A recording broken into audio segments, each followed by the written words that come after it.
आज भी कुछ ऐसे लोग हैं जो इस बात का सबूत मांगते हैं कि इस दुनिया में भगवान है कि नहीं। ये वीडियो उन सभी तक पहुंचा देना, क्योंकि इस वीडियो के खत्म होते होते मैं कुछ ऐसी चीजें बता दूंगा कि उनके सारे डाउट्स क्लियर हो जाएंगे। हिंदुइज्म को इस दुनिया का सबसे पुराना धर्म माना गया है। ये एकमात्र ऐसा धर्म है जिसकी किताबों से इंस्पिरेशन लेकर बहुत सारे साइंटिस्टों ने अपनी थ्योरीज दी। आज भी कुछ लोग हैं जो इसके अस्तित्व पे बात करते हैं। चलो आज आप और मैं साथ मिलकर इनको कुछ ऐसी बातें बताएंगे कि इनकी बुनियाद हिल जाएगी। आपने बहुत बार सुना होगा कि कोई 4 धाम की यात्रा कर ले तो उसके सारे पाप धुल जाते हैं, लेकिन आप में से कितने लोग ये जानते हैं कि वो 4 धाम कौन कौन से हैं? इस वीडियो में मैं आपको जगन्नाथपुरी के बारे में बताऊंगा। ये मंदिर भारत के उड़ीसा में समुद्र के एकदम किनारे पे स्थित है। कहते हैं कि यहाँ भगवान भोजन करने आते हैं। भगवान जगन्नाथ विष्णु जी का एक रूप है, जिसके लिए बताते हैं कि ये विष्णु जी का एकमात्र ऐसा रूप है जिसके अंदर उनके सारे अवतारों के गुण देखे जा सकते हैं। कहते हैं कि इस मंदिर में आज भी भगवान श्री कृष्ण का दिल रखा हुआ है।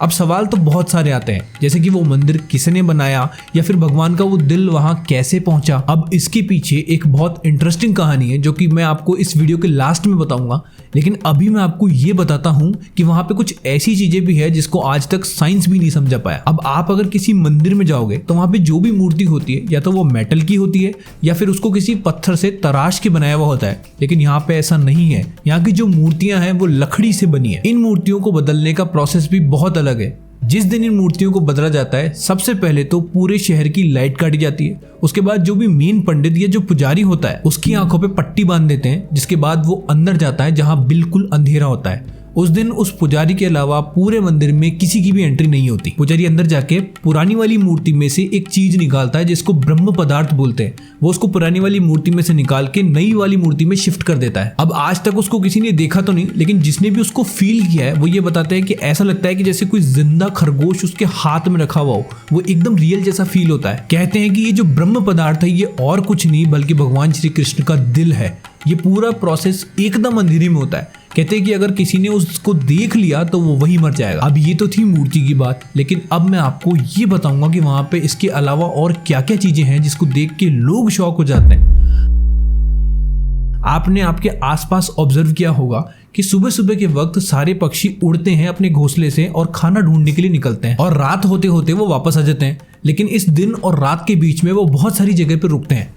अब क्या आप उनको ये समझा सकते हो कि यहाँ से नहीं उड़ना, या फिर किसी एक जगह के लिए बोल सकते हो कि इस पे नहीं बैठना? शायद नहीं, लेकिन जगन्नाथपुरी में ऐसा होता है। आपको उस पूरे मंदिर के ऊपर से कोई भी पक्षी उड़ता हुआ नहीं दिखेगा।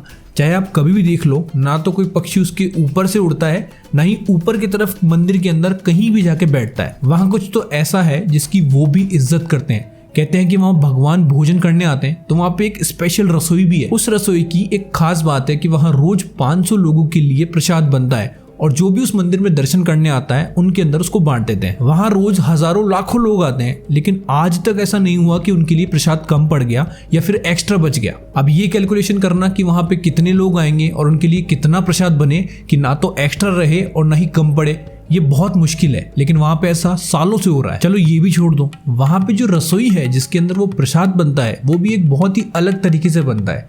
उसके अंदर क्या करते हैं, एक चूल्हे के अंदर एक के ऊपर एक 7 बर्तनों को रखा जाता है। अब आप लॉजिकली सोचोगे तो क्या होगा कि जो बर्तन चूल्हे के ऊपर सबसे नीचे रखा हुआ है उसके अंदर सबसे ज्यादा हीट मिलेगी, तो प्रसाद भी वही सबसे पहले पकना चाहिए। लेकिन वहां पे ऐसा नहीं होता। वहां पे क्या होता है, सबसे पहले प्रसाद पकता है जो सबसे ऊपर वाला बर्तन होता है, उसके बाद उसके नीचे वाला पकता है, और ऐसे करते करते वो नीचे की तरफ आता है ना अजीब बात। चलो अब मंदिर के बाहर की तरफ आते हैं। मंदिर का जो टॉप वाला पार्ट है, जो मेन टॉप है, उसकी कभी परछाई ही नहीं दिखती। आप भले ही सुबह से रात तक बैठे रहो, दिन में सूरज इधर से निकल के इधर तक पूरा डूब जाए, लेकिन उसकी परछाई ही नहीं बनती। उसके ऊपर एक झंडा भी लगा हुआ है जो रोज चेंज होता है। कहते हैं कि अगर उस झंडे को एक दिन भी नहीं बदला तो वो मंदिर 18 साल के लिए बंद हो जाएगा। अब वो झंडा भी नॉर्मल नहीं है। क्या होता है कि मान लो अगर इस डायरेक्शन में हवा चल रही है और आप अगर इसे झंडा लगाओगे तो वो इसी डायरेक्शन में फहरेगा, लेकिन वहां ऐसा नहीं होता। वहां पे अगर हवा इस डायरेक्शन में चल रही है तो झंडा उसके अपोजिट डायरेक्शन में फहरता है। अब इसके पीछे क्या लॉजिक है ये तो कोई नहीं समझा पाया। अब उसी झंडे के पास एक सुदर्शन चक्र भी बना हुआ है। सुदर्शन चक्र के बारे में तो शायद आप सभी जानते हो, कृष्ण भगवान का सबसे पावरफुल हथियार। उस सुदर्शन चक्र की बनावट इस तरह से है कि आप उस मंदिर के चारों तरफ घूम लो, आपको ऐसा लगेगा कि उसका फेस हमेशा आपको ही देख रहा है। चलो एक और चीज बताता हूँ, वो जो मंदिर है वो समुद्र के किनारे बना है और उसके अंदर बहुत सारे गेट है। उनमें से एक गेट का नाम है सिंह द्वार। अब अगर कोई मंदिर समुद्र के किनारे बना है तो पानी की लहरों की आवाज तो आएगी आएगी, लेकिन जब आप उस सिंह द्वार से मंदिर के अंदर जाते हो तो पानी की बिल्कुल आवाज बंद हो जाती है और उस द्वार से एक कदम आप बाहर रखोगे तो आपको पूरी आवाज फिर से आएगी। अब ये तो थे वो सारे चमत्कार जिसको देख के लोग शॉक हो जाते हैं। अब मैं आपको ये बताता हूँ कि ये मंदिर किसने बनाया और भगवान का दिल वहां कैसे पहुंचा। बताते हैं कि जब श्री कृष्ण को अपने प्राण त्यागने थे तो वो एक जंगल में चले गए और एक पेड़ के नीचे बैठ के आराम करने लगे। तभी वहां से एक शिकारी गुजर रहा था। अब वो पेड़ के पीछे की तरफ से आ रहा था तो उसको सिर्फ स्किन दिखी और उसको लगा कि कोई हिरण छुपा हुआ है, तो उसने एक जहरीला तीर चलाया। अब वो तीर सीधे जाके भगवान के पैर में लगा। अब जैसे ही उस शिकारी को पता चला कि ये तो श्री कृष्ण है तो वो बहुत परेशान हो गया।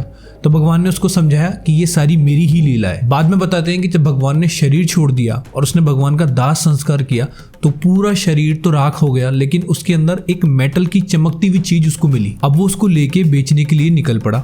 वो जिसके भी पास जाता लोग उसको खरीदना तो दूर हाथ भी नहीं लगाना चाहते थे। फिर आखिरी में उसने परेशान होके उसको एक लकड़ी के टुकड़े पे रख के नदी में बहा दिया। फिर बताते हैं कि अवंती के एक राजा थे इंद्रद्युम्न, जो कि भगवान विष्णु के बहुत बड़े भक्त थे। एक दिन भगवान विष्णु उनके सपने में आए और उन्होंने कहा कि मैं एक नदी के अंदर हूँ, जाओ और मुझे बाहर निकालो। उसके बाद जब वो राजा गए तो उनको वो लकड़ी मिल गई और फिर उसको लेके वो अपने महल में आ गए। उसके बाद उन्होंने वहां के सारे कलाकारों को बुलाया और कहा कि लकड़ी की एक मूर्ति बनाओ ताकि अपन इसको स्थापित कर सके। लेकिन सभी लोगों ने राजा के सामने हाथ खड़े कर दिए कि हम लकड़ी की मूर्ति नहीं बना सकते। उसके बाद राजा परेशान हो गए। कुछ दिनों बाद एक आदमी राजा के दरबार में आया और उसने कहा कि मैं वो लकड़ी की मूर्तियां बनाऊंगा, लेकिन मेरी कुछ शर्तें हैं। राजा ने पूछा कि क्या शर्तें? तो उसने बताया कि मैं वो मूर्ति 21 दिन में बनाऊंगा और 21 दिन के बीच मुझे कोई डिस्टर्ब नहीं करेगा। मैं एक कमरे के अंदर बंद होकर उस पूरी मूर्ति को बनाऊंगा और उसके बाद ही बाहर आऊंगा। अब राजा ने उसकी शर्त मान ली और उसने मूर्ति बनाना शुरू कर दिया।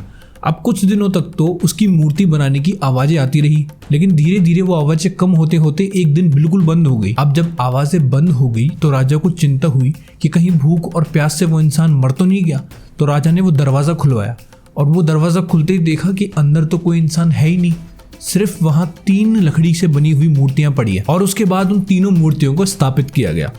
आज जो मंदिर आप वहां देखते हो वो एक ईस्टर्न गंगा डायनेस्टी के राजा अनंत वर्मन ने बनवाया था और इस तरह से वो मूर्ति वहां पे पहुंची और आज वो जगह चारों धाम में से एक है।